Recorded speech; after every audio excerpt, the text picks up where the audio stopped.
اعوذ باللہ من الشیطان الرجیم بسم اللہ الرحمن الرحیم welcome to Noor school and college Mansehra.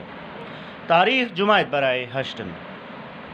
Dear students, امید ہے کہ آپ سب خیر و عافیت سے ہوں گے. بیٹا، جیسے کہ آپ جانتے ہو کہ پہلے چیپٹر کا اختتام کر چکے ہیں ہم، اور دوسرے چیپٹر کا پہلا لیکچر بھی ہو چکا ہے.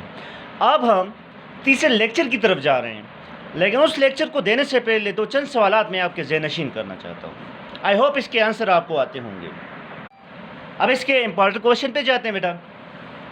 بیٹا سوال نمبر 1، سائنٹیفک سوسائٹی کا مقصد کیا تھا؟ سائنٹیفک سوسائٹی کا مقصد کیا تھا؟ جواب، بیٹا جدید علوم کی کتابوں کا اردو میں ترجمہ کرنا تھا. جتنی بھی جدید یعنی مغربی طرز کے بکس تھے تو اس کی ٹرانسلیشن اردو میں کرنا تھا. اور مزید یہ تھا کہ انگریزوں اور مسلمانوں کے درمیان دوستی کا راہ ہموار کرنا تھا. سوال number 2، Mohammedan Anglo oriental school کا افتتاح کب ہوا؟ محمدن اینگلو اورینٹل اسکول کا افتتاح کب ہوا؟ بیٹا جواب، یہ مئی 1875 کو ہوا. محمدن اینگلو اورینٹل اسکول کا افتتاح کب ہوا بیٹا؟ مئی 1875 کو. سوال نمبر 3، ایم اے او کالج کی سنگ بنیاد کس نے رکھی؟ ایم اے او محمدن اینگلو اورینٹل کالج کی سنگ بنیاد کب اور کس نے رکھی بیٹا؟ جواب، تب کے گورنر جنرل لارڈ لیٹن نے 8 جنوری 1877 کو ایم اے او کالج کی سنگ بنیاد رکھی. کس نے رکھی؟ گورنر جنرل لارڈ لیٹن نے. کب رکھی؟ 8 جنوری 1877 کو. بیٹا آخری سوال جو آج کا ہمارا ٹاپک بھی ہے، سر سید کا 2 قومی نظریہ اور پاکستانی علاقوں میں تعلیمی اداروں کا قیام کا کیا مقصد تھا؟ قیام کیا تھا؟ اب اس کے مقصد اور 2 قومی نظریہ کے بارے میں بتائیں گے. آیا سر سید احمد خان وہ پہلے رہنما تھے جنہوں نے 2 قومی نظریہ پیش کیا؟ اور مزید کہ پاکستان کے مختلف علاقوں میں تعلیمی اداروں کا قیام کس طرح اس نے کی، ان کو کیا مشکلات درپیش آئی؟ ٹھیک ہے، آج ہم پڑھیں گے سر سید کا 2 قومی نظریہ اور پاکستانی علاقوں میں تعلیمی اداروں کا قیام. اچھا بیٹا، سر سید احمد خان کی سیاسی خدمات اور سر سید کا 2 قومی نظریہ. بیٹا جیسے کہ آپ جانتے ہو کہ 1857 کی جنگ آزادی کے بعد مسلمانوں کو نفرت کا نشانہ بنایا، مسلمانوں کو جدید تعلیم سے دور رکھا گیا، مسلمانوں کو ہر لحاظ سے پسماندہ رکھا. یہ ایک کٹن دور تھا مسلمانوں کے لیے. تو اس کٹن دور میں ایک عظیم رہنما جس کو سر سید احمد خان کہتے، تو یہ آئے اور اس نے مسلمانوں کو خواب غفلت سے بیدار کیا. اور بعد میں ہندو بھی مسلمانوں کے مخالف ہو گئے تھے. جب انہوں نے دیکھا کہ ہندوستان میں ہندو بھی مسلمانوں کو نظر انداز کر رہے ہیں تو پھر اس نے اپنا 2 قومی نظریہ پیش کیا. اب بیٹا اس کے 2 قومی نظریے کا مین مقصد کیا تھا؟ بیٹا سر سید احمد خان ہندو مسلم اتحاد کے بڑے حامی تھے. وقت گزرنے کے ساتھ ساتھ کچھ ایسے حالات رونما ہوئے، خصوصاً ہندی اردو تنازع. بیٹا 1867 میں اردو ہندی تنازع شروع ہو گیا تھا. ہندوستان میں 2 بڑی قومیتیں تھیں، ایک ہندو دوسرا مسلمان. ہندو مسلمان دونوں گویا کہ دونوں کے مذہب، ثقافت، گویا کہ معاشرت، ہر چیز میں اختلاف پایا جاتا ہے، ہر چیز میں اختلاف پایا جاتا ہے.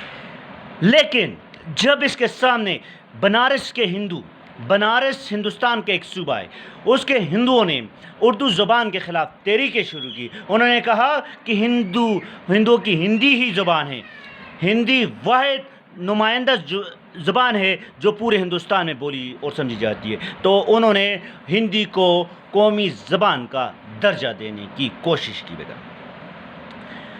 بیٹا مزید اگر ہم دیکھیں تو بیٹا اردو ہندی تنازع جن کی وجہ سے سر سید بالآخر اس نتیجے پر پہنچے کہ ہندو مسلم اتحاد کسی دیوانے کے خواب سے کم نہیں، کسی پاگل کے خواب سے کم نہیں، کہ ہندو مسلمان ایک قوم ہے. ہندو مسلمان ایک قوم نہیں بلکہ 2 علیحدہ قومیں ہیں. سر سید نے واضح الفاظ میں کہا کہ ہند میں دو بڑی قومیں یعنی ہندو اور مسلم آباد ہیں اور دونوں کے مفادات جدا بلکہ ایک دوسرے کے بالکل الٹ ضد ہے۔ مزید انہوں نے کہا کہ ان کے روایات، رسم و رواج، طور طریقے اور سب سے بڑی بات کہ یہ مذہب ان کا جدا ہے۔ مسلمان ایک وحدہ لا شریک کو ماننے والے ہیں اور ہندو بہت سے خداؤں کو پوجتے ہیں، بہت سے خداؤں کو مانتے ہیں۔ الغرض یہ دونوں جدا جدا قومیتیں ہیں اور ان کے سیاسی راستے بھی جدا ہے۔ اس وجہ سے سر سید نے دو قومی نظریے کے خالق بھی مانے جاتے ہیں۔ اگر ہمارا کویشچن آپ سے کوئی کویشچن کرے بیٹا کہ یہ کویشچن بہت اہمیت کامل ہے، یہ کویشچن آپ کے 9 اور 2nd ایئر میں موسٹلی آتا ہے کہ دو قومی نظریے کے بانی کون تھے؟ دو قومی نظریے کے بانی کون تھے؟ سر سید احمد خان دو قومی نظریے کے بانی تھے۔ بیٹا اس کے ساتھ پوائنٹ نمبر 3 پر آ جائیں۔ دو قومی نظریے نے مسلمانان ہند کو سوچنے پر مجبور کیا کہ ہندو مسلم مسئلے کے دائمی حل کے لیے کیوں نہ مخصوص راستے اپنائے جائیں۔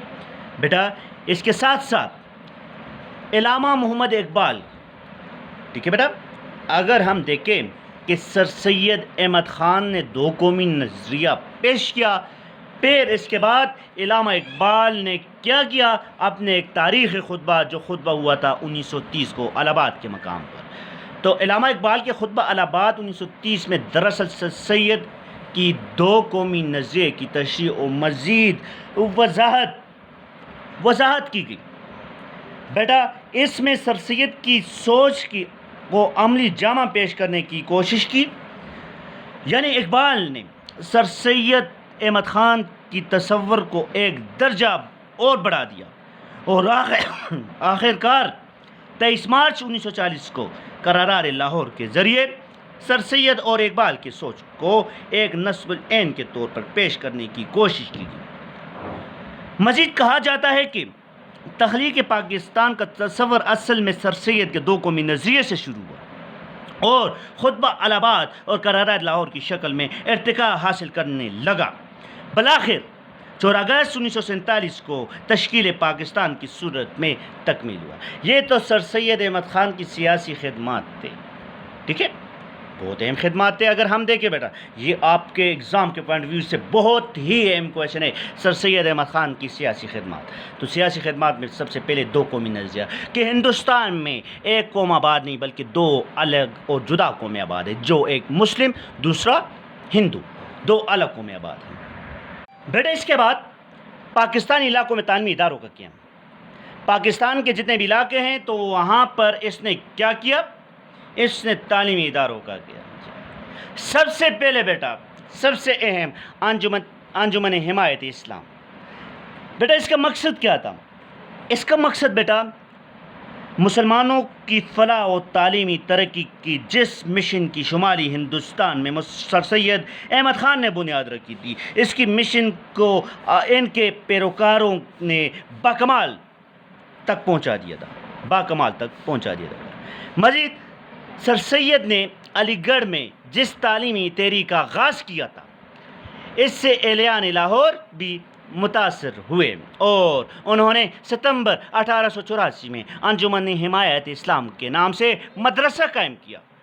اس کے مقصد کچھ یوں ہے، اب اس کے مین 3 مقاصد میں نے یہاں پہ لکھے ہوئے بیٹا۔ اب اس کے مقصد میں پہلا مقصد تھا مذہبی تعلیم کا انتظام۔ بیٹا مسلمان ایک وحدہ لا شریک کو ماننے والے ہیں اور یہاں پر اس کا پہلا مقصد تھا مذہبی تعلیم کا انتظام، کہ مذہبی تعلیم دی جائے، اسلامیات کا تعلیم دی جائے۔ نمبر 2 اسلامی اقدار کی حفاظت، اسلامی قدروں کی حفاظت کی جائے۔ عیسائی اور ہندو پروپیگنڈوں کا تحریری اور تقریری جواب دیا۔ جو بھی پروپیگنڈا، جو بھی اس کے مسلمانوں کے خلاف پالیسیز بن رہی تھی تو اس نے اس کو ریٹن شیپ میں اور سپیچز میں بھی اس نے اس کا جواب دیا، اس کا آنسر دیا اس نے۔ بیٹا مزید اگر ہم دیکھیں تو عیسائی کیا کر رہے تھے؟ عیسائی مبلغین اور ہندو پنڈتوں کی سازشوں کا بھی مقابلہ کیا سر سید احمد خان نے۔ نمبر 3 پہ آئیں تو مسلمانوں کی معاشرہ اور تہذیبی ترقی کی کوشش کی۔ مزید اگر ہم دیکھیں اسلامی لٹریچر کی اشاعت و ترویج بھی کی۔ یتیم اور لاوارث بچوں اور بچیوں کی فلاح و تعلیم و تربیت میں بھی کوئی کسر نہ چھوڑی اس نے۔ یہ تو انجمن حمایت اسلام کے کچھ مقاصد تھے۔ مزید اگر ان کے مقاصد اور ان کے جو بھی ٹارگٹس تھے وہ کیا تھے، تو بیٹا انجمن حمایت اسلام نے مسلمانوں کی آزادی کی تحریک میں نمایاں حصہ لیا۔ انجمن حمایت اسلام نے لاہور میں کئی کالج قائم کیے، جن میں 2 مردانہ کالج اور 1 زنانہ کالج، 1 لا کالج اور 1 طبیہ کالج بھی شامل ہیں۔ تعلیم بالغان کا مراکز اور کئی ہائی اسکول قائم کیے گئے۔ اس تحریک کو پلیٹ فارم 1907 میں افغانستان کے بادشاہ حبیب اللہ خان نے اسلامیہ کالج لاہور کی نئی عمارت کی سنگ بنیاد رکھی، اور انجمن حمایت اسلام کا منبع تحریک علی گڑھ تھا، اس لیے اس کا نصاب کا رجحان زیادہ دنیاوی تعلیم کی طرف تھا، یعنی کہ سر سید احمد خان کا جو مین مقصد تھا دنیاوی تعلیم زیادہ تھی، تو اس کے اگینسٹ بہت سے علماء بھی ہو گئے تھے۔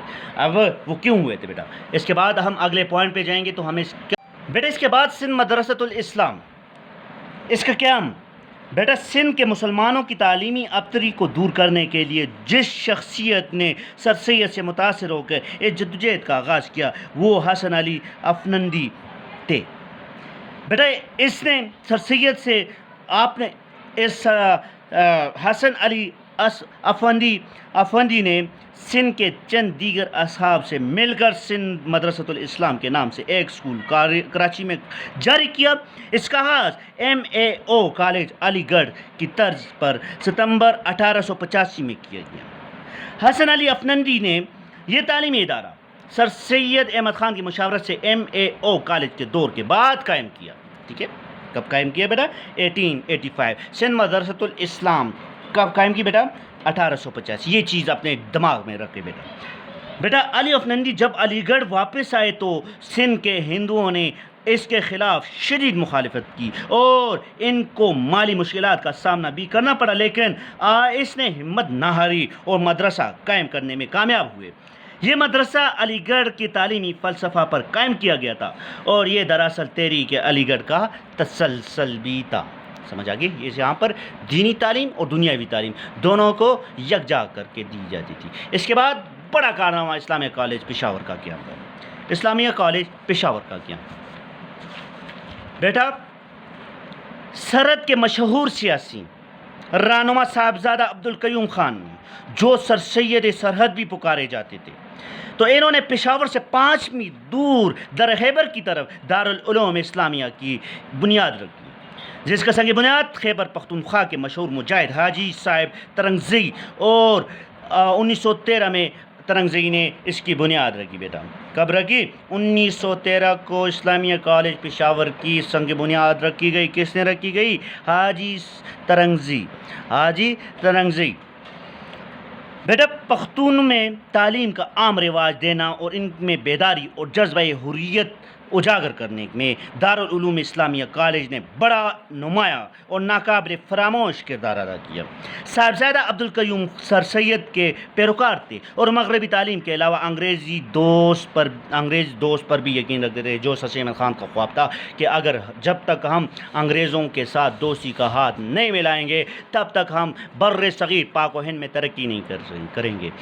اب دیکھیں اس کے برعکس اگر ہندوؤں کی بات کریں بیٹا، ہندوؤں کی بات کریں تو ہندوؤں نے جدید مغربی طرز تعلیم حاصل کرنا شروع کر دیا تھا اور وہ انگریزوں کے شانہ بشانہ کھڑے تھے اور مسلمان خواب غفلت میں تھے۔ بیٹا مزید اگر ہم دیکھیں بیٹا تو جدید تعلیم دیوبند تحریک اور ندوۃ العلماء یہ وہ تحریکیں تھی جو اسلامی طرز تعلیم دے رہی تھی۔ ایک طرف جدید تعلیم تھی جو سر سید احمد خان زور دے رہا تھا، ٹھیک ہے بیٹا۔ اب جدید تعلیم کے لیے سر سید احمد خان زور دے رہا تھا اور دیوبند تحریک اور ندوۃ العلماء علماء کی تحریکیں تھی جو مسلمانوں کو مغربی طرز تعلیم سے روک رہی تھی۔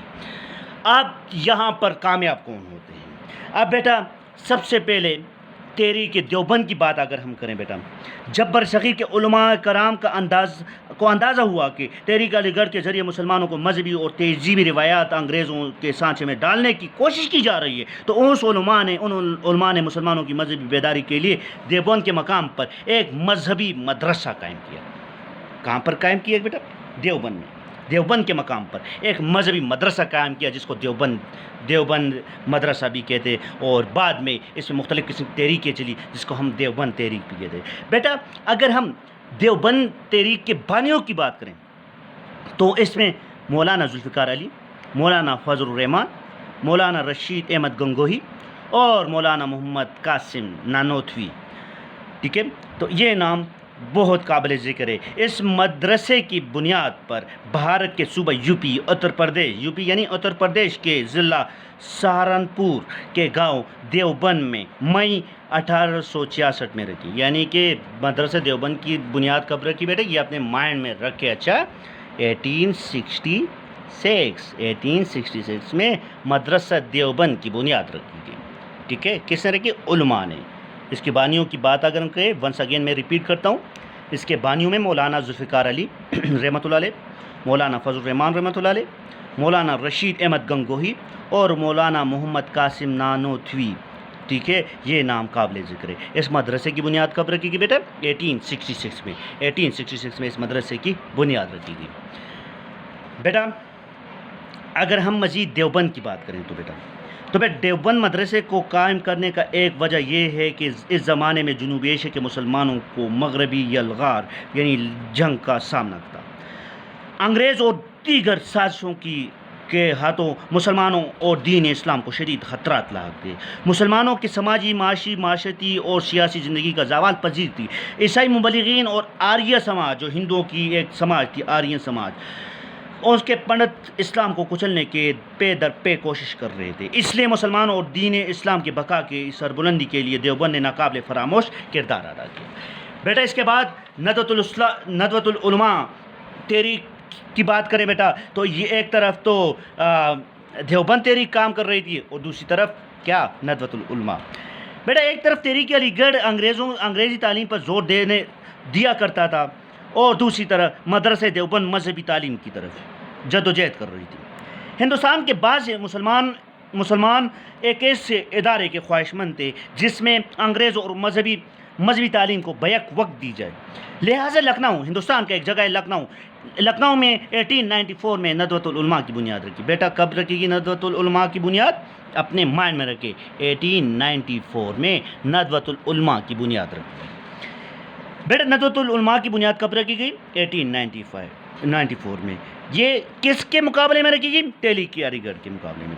بیٹا ندوۃ نے 1898 میں کام کرنا شروع کیا۔ ابتدا میں اس ادارے کو مالی مشکلات کا سامنا کرنا پڑا، لیکن شاہ جہاں پور کے شرفا اور بھوپال وحید آباد کے حکومتوں نے خوب مالی تعاون بھی کیا۔ بیٹا اس میں جو اس کے بانیوں کی بات کریں تو بیٹا مولانا شبلی نعمانی اور سید سلیمان ندوی اس ادارے سے وابستہ رہے۔ یہ دو مشہور نام ہیں جس نے بعد میں تحریک پاکستان میں بھی حصہ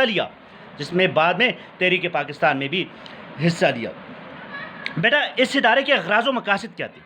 اگر ہم ندوۃ العلماء کے مدرسے کی اغراض و مقاصد کی بات کریں بیٹا تو علماء اسلام کے درمیان اختلافات کا خاتمہ، جو بھی علماء اسلام تھے تو ان کے درمیان اختلافات کا خاتمہ کرنا پڑا۔ نمبر 2، متوازن نصاب تعلیم وضع کرنا تھا۔ ایک ایسا نصاب وضع کرنا تھا جس میں دینی اور دنیاوی دونوں طرز کی تعلیم دینا تھا۔ بیٹا ندوہ کی بات اگر ہم کریں تو اس کے مقاصد میں ایسے طلباء پیدا کرنا جو دنیاوی اور دینی علوم سے واقف ہو، تو یہ بھی ندوہ کا ایک بڑا مقصد تھا۔ بیٹا اس کا آخری مقصد یہ تھا کہ مسلمانوں کی فلاح کے لیے کام کرنا، کیونکہ برصغیر پاک و ہند کے مسلمان بہت زیادہ ابتر تھے، بہت زیادہ خراب حالت میں تھے۔ انگریز مسلمانوں کو نفرت کا نشانہ بنا رہے تھے اور یہ مشکل کٹھن دور تھا مسلمانوں کے لیے، تو علماء دیوبند اور علماء ندوۃ العلماء نے اس میں خوب بڑھ چڑھ کر مسلمانوں کو خواب غفلت سے بیدار کیا۔